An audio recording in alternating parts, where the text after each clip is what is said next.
Hello friends, स्वागत है आप सभी का द एजुकेशन में। तो इस वीडियो में हम साइंस से संबंधित 20 क्वेश्चंस करने वाले हैं जो कि विभिन्न प्रतियोगी परीक्षाओं में पूछे गए हैं। तो अपना पहला क्वेश्चन है कि दूध का दही में किण्वन का कारण है कि दूध का दही में किण्वन का कारण है। तो ऑप्शन दिया है कि माइक्रोबैक्टीरियम, दूसरा ऑप्शन है स्टेफाइलोकोकस, तीसरा है लैक्टोबैसिलस और चौथा है ईस्ट। तो इसका राइट आंसर हो जाएगा ऑप्शन नंबर सी, लैक्टोबैसिलस, क्योंकि दूध का दही बनने का कारण है लैक्टोबैसिलस। जो जीवाणु होते हैं उनके कारण दूध दही में परिवर्तित होता है। अगला क्वेश्चन है अपना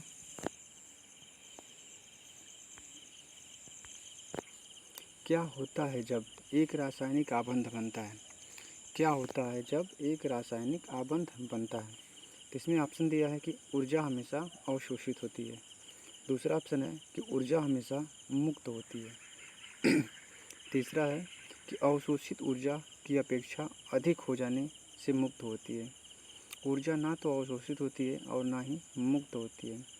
तो इसका राइट आंसर हो जाएगा ऑप्शन नंबर बी, क्योंकि जब रासायनिक आबंध बनता है तो उसमें ऊर्जा हमेशा मुक्त होती है। अगला क्वेश्चन है अपना कि जल के अणुओं के मध्य कौन सा आबंध विद्यमान होता है? तो आपको इसमें बताना है कि जल के जो अणु हैं उनके मध्य कौन सा आबंध बनता है।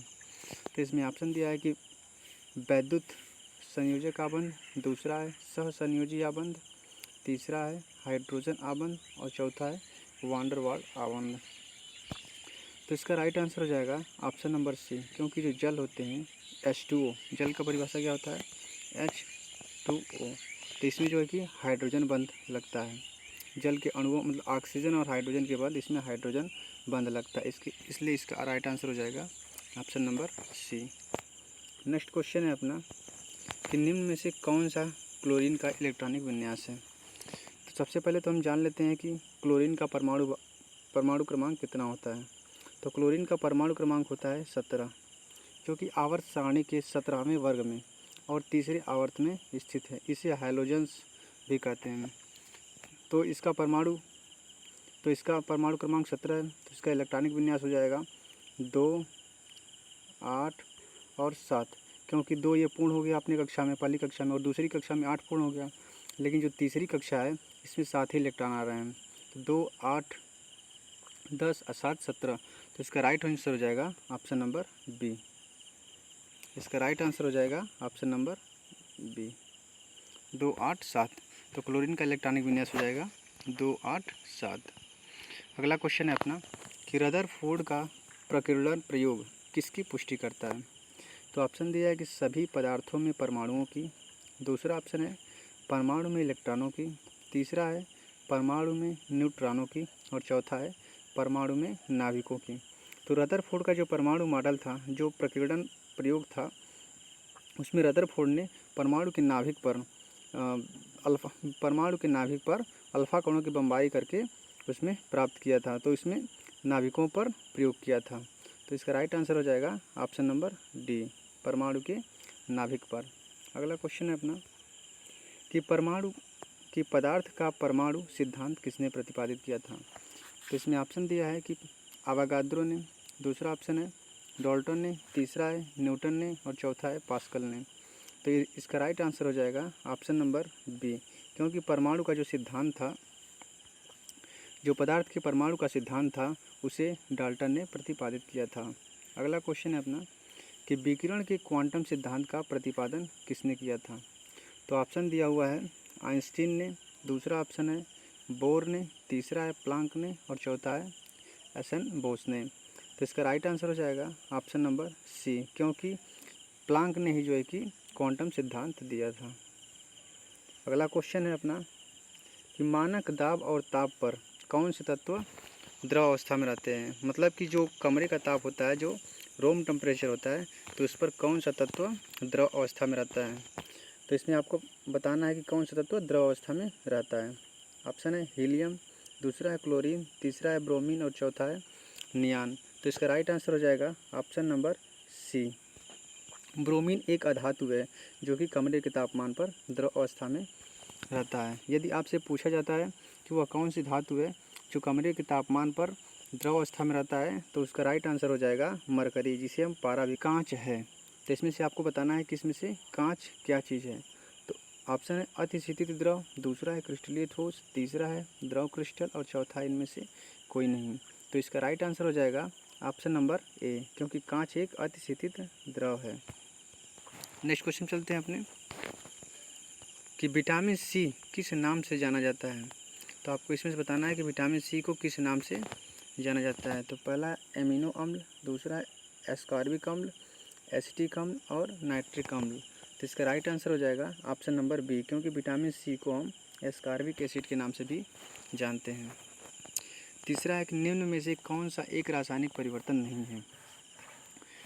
तो निम्न में से कौन सा एक रासायनिक परिवर्तन नहीं है। तो ऑप्शन दिया है कि दूध का जमना, दूसरा है फल का पकना, तीसरा है जल का वाष्पन और चौथा है कोयले का जमना, कोयले का जलना। तो इसका राइट आंसर हो जाएगा ऑप्शन नंबर सी, क्योंकि रासायनिक परिवर्तन वह परिवर्तन होता है जिसमें से यदि कोई भी पदार्थ एक अवस्था से दूसरी अवस्था में परिवर्तित हो जाती है तो वह पुनः अपनी प्रारंभिक अवस्था में वापस लौटकर नहीं आती है। और भौतिक अवस्था उसे कहते हैं जिसमें यदि एक अवस्था से दूसरी अवस्था में परिवर्तित होती है तो उसे पुनः प्रारंभिक अवस्था में लाया जा सकता है। तो जल का वाष्पन मतलब जल का वाष्प में परिवर्तित होना, तो जल का वाष्प जब बन जाता है तो वाष्प से उसको जल में भी वापस लाया जा सकता है। इसलिए इसका राइट आंसर हो जाएगा ऑप्शन नंबर सी, क्योंकि यह भौतिक परिवर्तन है। अगला क्वेश्चन है कि सिट्रिक अम्ल मुक्त रूप से किस में होता है। तो ऑप्शन दिया है कि इमली में, दूसरा ऑप्शन है दूध में, तीसरा है सेब में और चौथा है नींबू में। तो इसका राइट आंसर हो जाएगा ऑप्शन नंबर डी, क्योंकि सिट्रिक अम्ल नींबू में पाया जाता है। तो इमली में देख लेते हैं। इमली में अपना टार्टरिक एसिड होता है, इमली में टार्टरिक अम्ल पाया जाता है और सेब में मैलिक एसिड पाया जाता है। अगला क्वेश्चन है कि आमाशय रस में कौन सा अम्ल होता है। तो ऑप्शन दिया है कि एसिटिक अम्ल, दूसरा है नाइट्रिक अम्ल, तीसरा है हाइड्रोक्लोरिक अम्ल और चौथा है सल्फ्यूरिक अम्ल। तो आमाशय में हाइड्रोक्लोरिक अम्ल पाया जाता है जिसे हम HCl कहते हैं। अगला क्वेश्चन है कि पदार्थ की नवीनतम खोजी गई अवस्था कौन सी है। तो ऑप्शन दिया है कि ठोस, बोस-आइंस्टीन, तीसरा है प्लाज्मा और चौथा है द्रव। तो पदार्थ की सबसे नवीनतम खोजी गई अवस्था है बोस-आइंस्टीन। पदार्थ की कुल 5 अवस्थाएं होती हैं जिनमें से द्रव जिनमें से पहला है ठोस, द्रव और गैस, एक है प्लाज्मा और एक है बोस-आइंस्टीन। सबसे लास्ट में मतलब कि सबसे नवीनतम खोजी गई अवस्था बोस-आइंस्टीन है। अगला क्वेश्चन है अपना कि आयोडीन और पोटेशियम क्लोराइड के मिश्रण से आयोडीन को पृथक किया जा सकता है। तो इसमें से आपको बताना है कि यदि आयोडीन और पोटेशियम क्लोराइड का जो मिश्रण है तो उसे हम किस प्रकार से पृथक कर सकते हैं। तो इसमें ऑप्शन है कि अवसादन, दूसरा है छानन द्वारा, तीसरा है ऊर्ध्वपातन द्वारा और चौथा है आसवन द्वारा।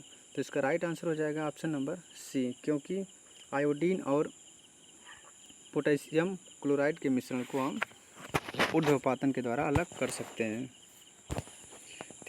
नेक्स्ट क्वेश्चन है अपना कि किस तत्व के तुल्यांकी भार और संयोजकता का गुणनफल बराबर होता है। तो इसमें आपको बताना है कि तुल्यांकी भार और संयोजकता का गुणनफल किसके बराबर होता है। तो ऑप्शन है वाष्प घनत्व, दूसरा ऑप्शन है विशिष्ट ऊष्मा और तीसरा है परमाणु भार और चौथा है अणु भार। तो इसका राइट आंसर हो जाएगा ऑप्शन नंबर सी, क्योंकि संयोजकता और तुल्यांकी भार का गुणनफल परमाणु भार के बराबर होता है। अगला क्वेश्चन है कि दूध को प्रबलता से मथने पर इसमें से क्रीम पृथक हो जाने का कारण है। तो जब हम दूध को मथते हैं तो उसकी जो क्रीम होती है वह अलग हो जाती है। तो इसका क्या कारण है। इसमें ऑप्शन दिया है कि गुरुत्वीय बल के कारण, दूसरा है घर्षण बल, तीसरा है अपकेंद्रीय बल और चौथा है केंद्राभिमुखी बल। तो इसका राइट आंसर हो जाएगा ऑप्शन नंबर सी, क्योंकि जब दूध को मथा जाता है तो उसकी क्रीम जो है कि अपकेंद्रीय बल के कारण अलग हो जाती है, मतलब वह बाहर की तरफ चली जाती है। नेक्स्ट क्वेश्चन है अपना क्वेश्चन नंबर 18, दूध की शुद्धता किस में मापी जाती है। तो ऑप्शन नंबर है हाइड्रोमीटर, लैक्टोमीटर, थर्मामीटर और स्टेलग्लोमीटर। तो इसका राइट आंसर हो जाएगा ऑप्शन नंबर सी, क्योंकि दूध की जो शुद्धता होती है वह लैक्टोमीटर से मापी जाती है। नेक्स्ट क्वेश्चन है कि एसीटोन और अल्कोहल के मिश्रण को पृथक किया जा सकता है। तो एसीटोन और अल्कोहल के मिश्रण को निम्न में से किसके द्वारा पृथक्करण किया जा सकता है? तो ऑप्शन दिया है कि फ़िल्टर करके, दूसरा ऑप्शन है पृथक्करण कीप द्वारा, तीसरा है प्रभाजी क्रिस्टलन द्वारा और चौथा है प्रभाजी आसवन द्वारा। तो इसका राइट आंसर हो जाएगा ऑप्शन नंबर डी। इसको हम प्रभाजी आसवन के द्वारा पृथक कर सकते हैं। तो एसीटोन और अल्कोहल के मिश्रण को प्रभाजी आसवन विधि द्वारा अलग कर सकते हैं। नेक्स्ट क्वेश्चन है, अपना लास्ट क्वेश्चन है कि एक साथ दबाने पर बर्फ़ के दो खंड जुड़कर एक खंड बन जाते हैं। तो इसका क्या कारण है? कि ऑप्शन दिया है कि दाब में वृद्धि के साथ बर्फ़ का गलनांक घट जाता है, दूसरा ऑप्शन है कि दाब में वृद्धि के साथ बर्फ़ का गलनांक बढ़ जाता है, तीसरा है कि दाब में वृद्धि के साथ बर्फ़ का गलनांक अपरिवर्तित रहता है, चौथा है कि बर्फ़ का गलनांक 0 डिग्री सेंटीग्रेड होता है। तो इसका राइट आंसर हो जाएगा ऑप्शन नंबर ए, क्योंकि जब हम बर्फ़ के दो टुकड़ों को दबाते हैं तो इसमें दाब की तो वृद्धि होती है लेकिन उसका गलनांक घट जाता है, जिससे वो दोनों आपस में चिपक जाते हैं। तो इसका राइट आंसर हो जाएगा ऑप्शन नंबर ए। तो धन्यवाद फ्रेंड्स।